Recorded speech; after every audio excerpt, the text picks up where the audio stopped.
Hello guys, welcome back to Cookie Mondays. Today we will be making Snickers stuffed cookies. Also this week, Julie from Cook by Julie, we will be making a week of desserts.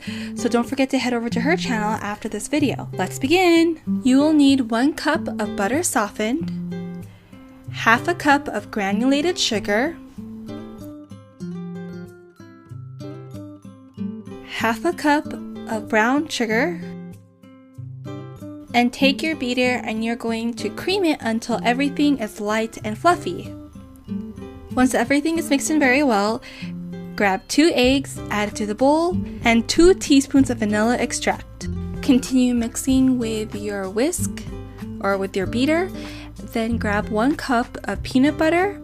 I use the creamy version and add it to the bowl and continue mixing. In a medium-sized bowl, add 1 teaspoon of baking soda, 1 teaspoon of baking powder, and 3 cups of all-purpose flour, and mix it with a wire whisk, and then slowly add it to the wet ingredients. I continue mixing it with my beater, and then eventually I use my spatula.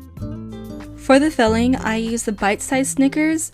It's very small, and guys, this is like the perfect size to eat Snickers. It's not too much and it's just enough. And this is how it looks like inside when you bite into it.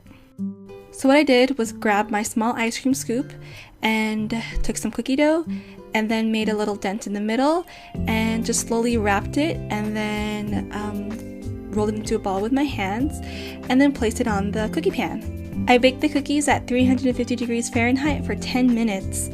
Let it sit on the pan for about a minute and then I transfer it to a cookie rack. Then I bit into these cookies, guys, and it was so good. I loved it and I know you guys will too. So don't forget to head over to my friend Julie's channel where she will teach you how to make salted chocolate tarts. So we're going to have a week of desserts, so check back on Wednesday and on Friday for a new recipe. Thanks so much for watching, guys. I will see you on Wednesday. Bye, guys!